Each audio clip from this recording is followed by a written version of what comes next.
All right, so we're going to now start checking out the fungi that definitely make sure you guys are comfortable with. The way to tell as we're going through these lectures, obviously I'm going to mention it, but when you see a red phylum name, that is something, add a red star to it. That is a group I want you to make sure you know when it comes time for the quiz and the exam. So Mycota, the tritids, that is a fungal group we want to be familiar with. So when we look at these guys, how do we know what they are? How do we identify Mycota?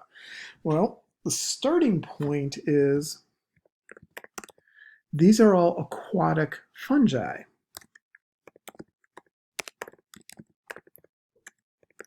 And they're all flagellated. They all have little flagella on them. So when you see a live one, it's weird. It's got this little head, and then you can see a little flagella, and it swims around. So that creates a huge problem. These structures here known as a zoospore.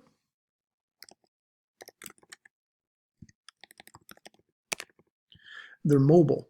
They move, they swim, they can go from place to place. So it creates a significant problem when we're dealing with an aquatic fungi that can swim. How do you stop it and prevent it from spreading? Now remember, in general, fungus are decomposers. They break things down, which is a good thing if the organism's already dead. But if they attach to a living organism, then breaking down part of your body is not good. That's when we would carry these guys into what we would call the parasitic category because they're harming the host and getting a benefit.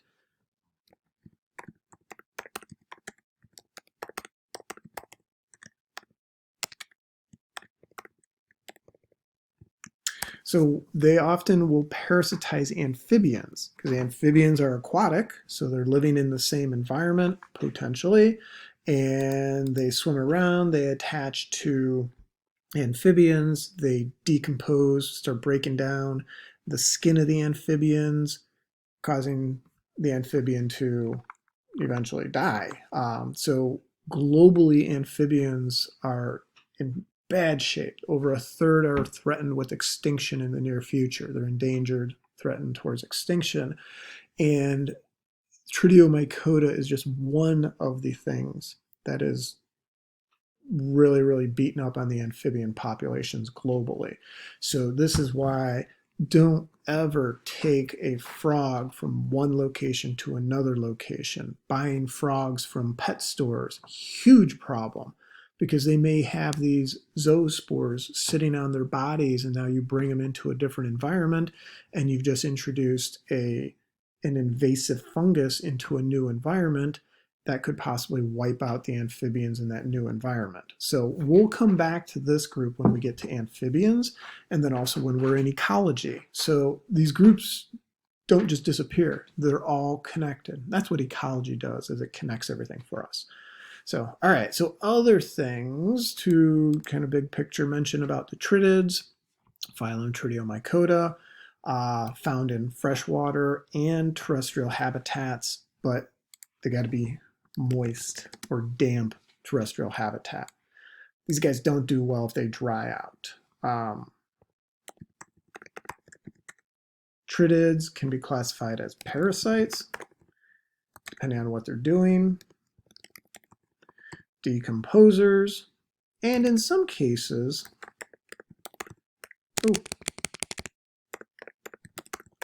there actually can be mutualists where both species benefit. They're gaining nutrients for the other organisms.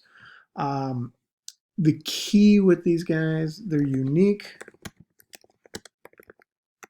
Oh, I don't need bold. Sorry. Unique among the fungi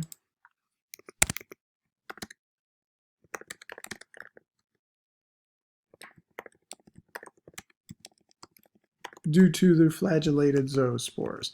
That's what kind of makes the tritids a little bit different and unique. So, all right, I'm going to jump out to this hyperlink to show you guys this quick little video of the zoospore discharge and why it's a problem if these guys get into an aquatic environment. So the structure we're looking at here, this is the fungal, the tritid, we'll call it the tritid head, where all the zoospores will be produced up in this little tip here. Okay, so let me jump out to a hyperlink. Screen's going to bounce around a little bit, but I'll get it organized in a second. And there we go. Okay, so here it is. So there's that head we were looking at, and the head will kind of pop open, and the zoospores go swimming out. All those little things swimming around, those are the fungal zoospores being discharged. So imagine having this fungal infection in your fish tank, and you're like, okay, well, I'm just going to do a water change and clean it out. But if those zoospores are buried in the gravel or in the filter or wherever, how do you get rid of them? That's a huge problem. So then you fill the tank back up, put new fish or amphibians in there, and the zoospores say thank you because you just gave them something to eat. Okay, so that is kind of the unique characteristic about the tritids that make them a little different than the other fungi that we're going to be discussing and working our way through. So, okay, so Tritiomycota. Again, make sure you are good with that group. Next group to mention, Blastocleidomycetes. Don't get focused on this. We're not going to go into the detail here. Just wanting, again, to mention this group. These guys were housed underneath a different fungal phylum, but they've removed them, separated them out, created their own fungal phylum. So there's still a lot of newness to this, which is why I'm just mentioning them. I'm not going to go into detail. Another one, kind of in the same category, new to the organizational scheme, it's called Neocalamustigomycota. This again is a group. Don't focus a lot of energy on it. Just wanted to briefly mention it. These are a type of fungus found in the gut of mammals, and we would call them a mutualist because, well, they digest nutrients in the gut of mammals. Mammals get the nutrition, the fungus gets a place to live. So we're seeing these guys in those environments. So cows eat grass. The grass gets digested by this fungi, which lives in the intestinal tract of the cow. So kind of weird. Cow has fungus inside of it, but it's a beneficial fungus. So the challenge is if you were to give the cow an antifungal medicine because it had a different fungal infection, do you whack out this fungus as well? And then what does that do to the digestive system of the cow? This is one of them that when I mentioned biofuels, this is a group that we would want to pay attention to because if they can digest grass and cellulose really, really well, they may be the key to taking corn cobs, corn leaves, bark, tree trimmings, etc., and turning it into, breaking it down, digesting it, and turning it into a biofuel. So not a group to worry about with the fungal chapter, but a group that may be on the radar for you guys in the future. So, all right. So the second one I want you to highlight and make sure you're comfortable with is the Zygomycota. So here comes the red star again, and hence the name is in red. Zygomycota. Now, how do we identify this? Reproductive structure.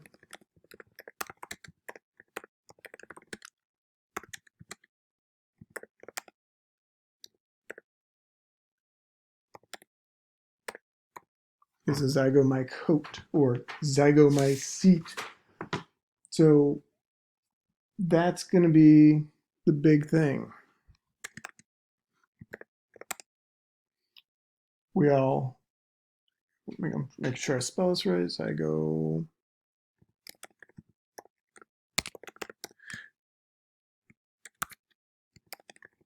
The zygosporangia is going to be what produces the spores for these particular fungi.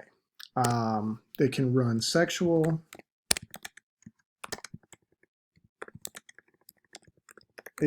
sexual and asexual reproduction. Oh, get that out of the way.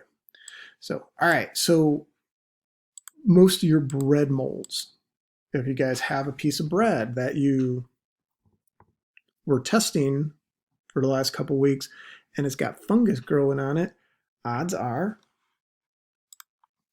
that is a zygomycota. So you take a look at that baggie of bread, that green stuff, that fuzzy stuff there, that's all zygomycota. So black bread mold is a very common zygomycota that we will see. So again, big key thing here, the zygosporangium or zygomycote, the reproductive structure, is the identifying feature. So that the way that looks, it looks like this. So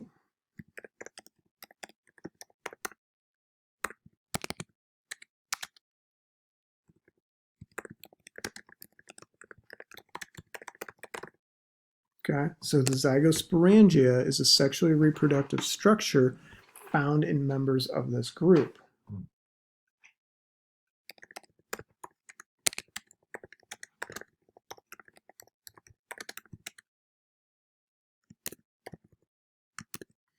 So this will often be produced when the environment is bad or unfavorable to the fungus.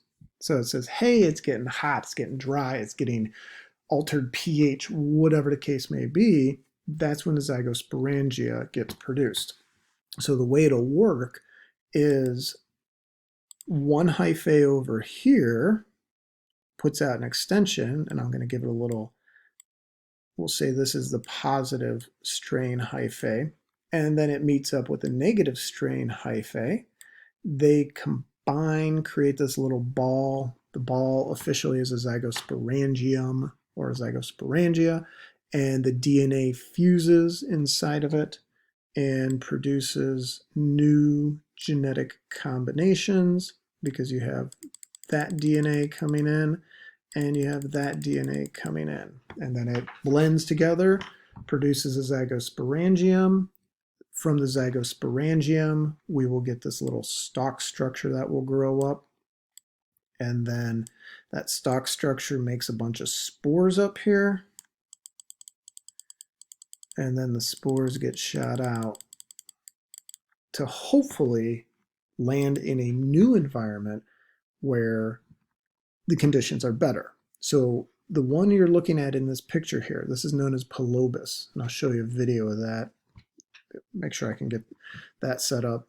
Where Pelobus builds this little stalk, that little black tip is where all the spores are now housed, and then it rotates towards the light and then releases its spores towards the sunlight. So pretty impressive for a fungus. So some of these guys can do just some amazing things. So, okay, but here's a better picture.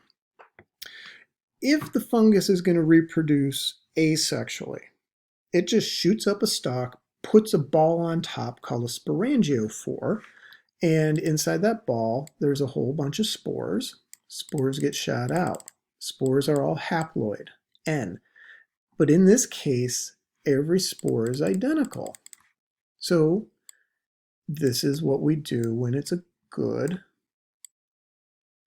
environment. Okay, when the environment's good, we reproduce asexually because if I'm surviving, my kids are going to survive. If the environment's bad and I get stressed, have sex because then your kids have different genetic combinations. They have a better chance of surviving because they're different than you. Because if you're stressed and you're possibly going to die, why make an offspring that's identical who's probably going to die as well? So asexual in good environments, sexual in bad environments or stressful environments. So with the sexual, what we saw in that previous picture, you have two different mating strains. Here's the hyphae. Positive strain and a negative strain come together. They form that ball structure that is known as the zygosporangium. So gametangia are just the names for the two positive negative strain combinations, or the two cells that will be combining. So parallel is egg and sperm in animals, but the zygosporangium is that ball structure that will form right there. That helps survive bad environmental conditions. And then, okay, things are going pretty good. Environment's getting better. Out of the zygosporangium comes a stalk here. And on the top of the stalk, we have the little head. In the head, we have all the little spores. And those get shot out. Now, those spores in this scenario are produced through meiosis. So they're all genetically different. The spores here are produced through mitosis, genetically identical. So, can trade off. Stressed, meiosis, new genetic combinations. So, okay, let me pause. Here at Earth Unplugged, we have filmed the fastest animal on the planet, which is the peregrine falcon, and can reach speeds of up to 300 kilometers per hour in full stoop. But is it the fastest living thing on the planet? Well, it depends what we mean by fast. Bigger things tend to cover greater distances in shorter time frames. But if we're talking acceleration, then this is quite a good contender. And not the poo, we're talking about a fungus.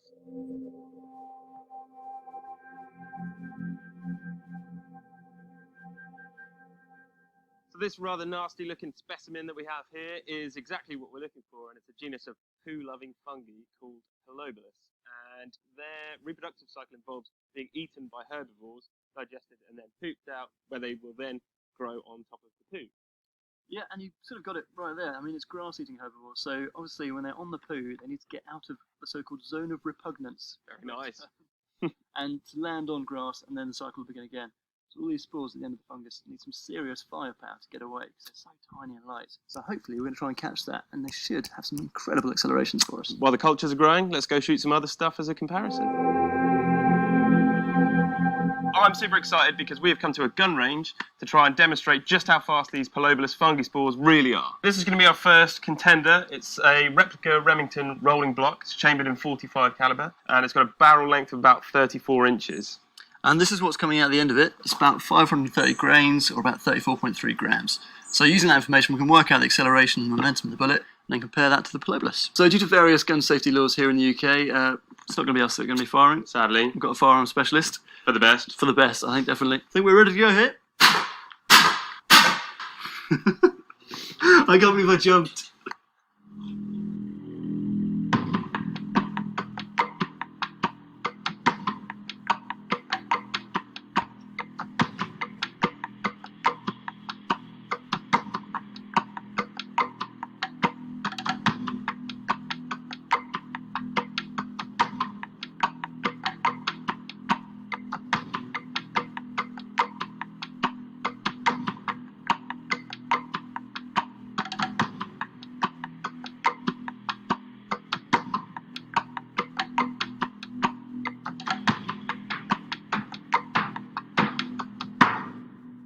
Next up, 12 ball, over and under, shotgun.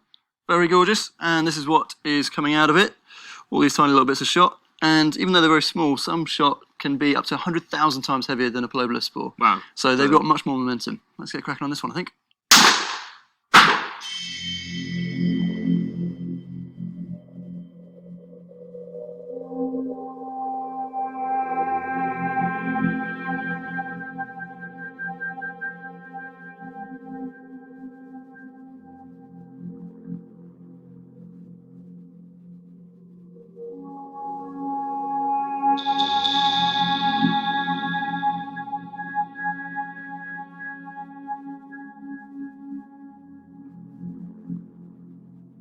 So the guns are good fun, but we're now back in the studio with the main star attraction, Mr. Pilobolus. You can definitely see that there's some on there now. Yeah, they're growing up and looking fit to burst.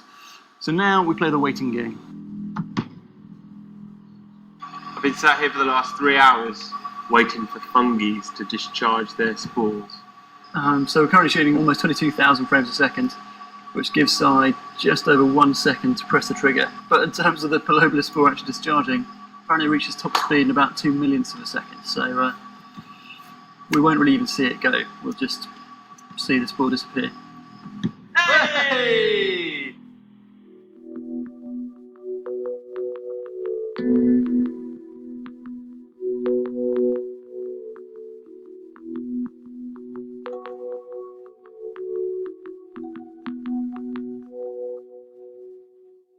Hey!